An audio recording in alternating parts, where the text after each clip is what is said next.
अस्सलामुअलैकुम व्यूअर्स, कैसे हैं आप सब लोग। उम्मीद करती हूँ खैरियत से होंगे। Welcome back to my channel.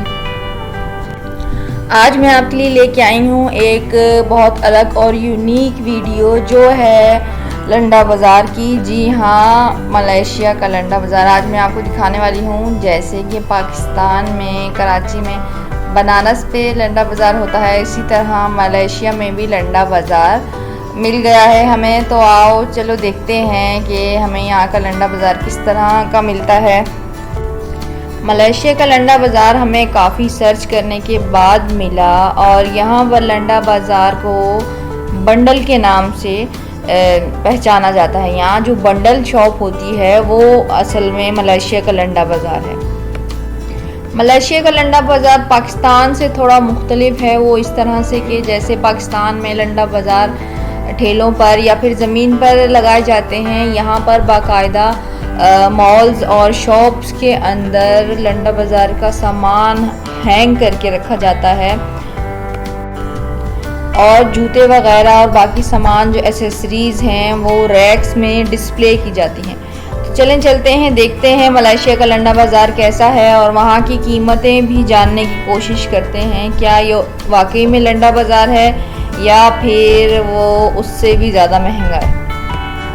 हम जिस बंडल बाज़ार में गए थे वो मलेशिया की दूसरी सिटी में था। हम कोलालमपुर में हैं और हम गए थे शाह आलम। शाह आलम मलेशिया की दूसरी सिटी है जहाँ पर बंडल बाज़ार हमें मिला। वो थोड़ा बड़ा था इसलिए हम वहाँ गए और उसका नाम है JBR बंडल। मेन गेट पे एंटर होते ही हमें बच्चों के कपड़े मिले। छोटे बच्चों के कपड़े हैंग हुए हुए थे जिनकी कीमत 12 से 20 रिंगिट के दरमियान थी। उसके बाद हम गए जूतों के सेक्शन में। जूतों के सेक्शन में तकरीबन कुछ ब्रांड्स के जूते थे और कुछ नॉर्मल जूते, शूज़ वगैरह थे और लेडीज़ शूज़ भी थे जिनके प्राइस 50, 60 और 70 रिंगिट के दरमियान थे। पाकिस्तान के और यहाँ के बंडल बाज़ार में, लुंडा बाज़ार में ये फ़र्क है कि यहाँ पर जो वैरायटीज़ होती हैं वो ए कैटेगरी की हैं। बड़े मॉल्स में जो शूज़ 700 या 800 रिंगिट के मिलते हैं वो यहाँ पर तकरीबन आपको 60 और 70 रिंगिट के दरमियान मिल जाएंगे। ये यूज्ड हैं, लुंडा बाज़ार के हैं, लेकिन ए कैटेगरी के हैं। जूतों के सामने ही बच्चों के काफ़ी सारे कपड़े हैंग हुए थे जिनके प्राइस काफ़ी ज़्यादा थे, जो 12 से 20 और तकरीबन 50 रिंगिट तक भी अवेलेबल थे। बच्चों के कपड़े तो मुझे काफ़ी महंगे लगे यहाँ पर। उसके बाद हम गए क्रॉकरी सेक्शन में। यहाँ पर काफ़ी डिफरेंट किस्म के बर्तन, प्लेट्स और कप्स वगैरह मौजूद थे जो यूज़ थे, जिनके डिफरेंट प्राइजेस थे। कप्स 1 रिंगिट के थे और 2 रिंगिट की प्लेट्स थी सिंगल पीस, और बहुत सारा सामान जैसा लुंडा बाज़ार में होता है यूज़ की चीज़ें वो सब यहाँ मौजूद थी। कुछ स्टील के बर्तन और स्टील की पतीलियाँ जो यूज़ हुई थी वो यहाँ मौजूद थी जिसके डिफरेंट प्राइजेस थे।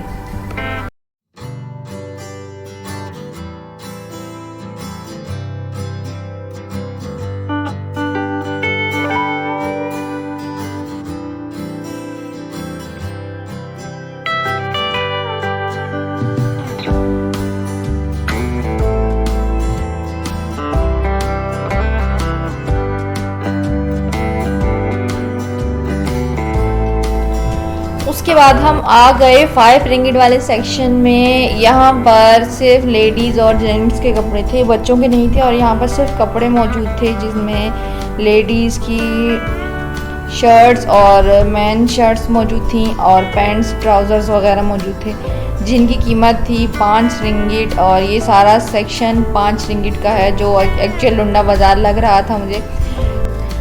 उसके बाद हम आ गए खिलौनों के सेक्शन में जहाँ पर रैक्स में बहुत सारे खिलौने थे जो सारे यूज़ थे। और इनमें कुछ ऐसे खिलौने थे जिनमें मेंशन हुआ था कि वो वर्किंग कंडीशन में हैं, तो इनके भी डिफरेंट प्राइजेस थे। कुछ 2 रिंगिट से लेके 100 रिंगिट तक ये खिलौने थे तकरीबन। उसके बाद एक और सेक्शन मिला जो लेडीज़ सेक्शन था जिसके प्राइस 12 रिंगिट थे। इसमें हर तरह की जीन्स, टॉप, शर्ट्स और स्कर्ट, शॉर्ट्स जो यहाँ के लोग पहनते हैं वो मौजूद थे। और यहाँ पर पीछे कुछ बैग्स भी लगे हुए थे। ये सब ए कैटेगरी का सामान है। उसके सामने ही हमें एक सेक्शन मिला जहाँ पर कर्टन्स यानी पर्दे और बिस्तर वगैरह मौजूद थे और यहाँ पर कुछ बैग्स भी रखे हुए थे। कुछ चीज़ों की कीमत बहुत ज़्यादा थी और कुछ नॉर्मल प्राइस पर मौजूद थे। मेंस आइटम के नाम से एक और सेक्शन था जिसकी प्राइस 12 रिंगिट थी। यहाँ पर हर साइज़ के कपड़े थे, लार्ज टू एक्स्ट्रा लार्ज, और यहाँ की क्वालिटी थोड़ी ज़्यादा अच्छी थी 5 रिंगिट के मुकाबले में, इसलिए इसकी कीमत 12 रिंगिट थी। आज की वीडियो में इतना ही। वैसे JBR बंडल की शाह आलम के अलावा और भी सिटीज़ में ब्रांचेस हैं, तो आपकी आसानी के लिए मैं कुछ लोकेशंस शेयर कर रही हूँ। उम्मीद करती हूँ आपको मेरी ये वीडियो ज़रूर पसंद आई होगी। मज़ीद वीडियोस के लिए लाइक शेयर सब्सक्राइब ज़रूर कीजिए ताकि हम इसी तरह आपके लिए नई नई वीडियो बनाते रहें और मलेशिया को एक्सप्लोर करते रहें। जब तक के लिए अल्लाह हाफ़िज़।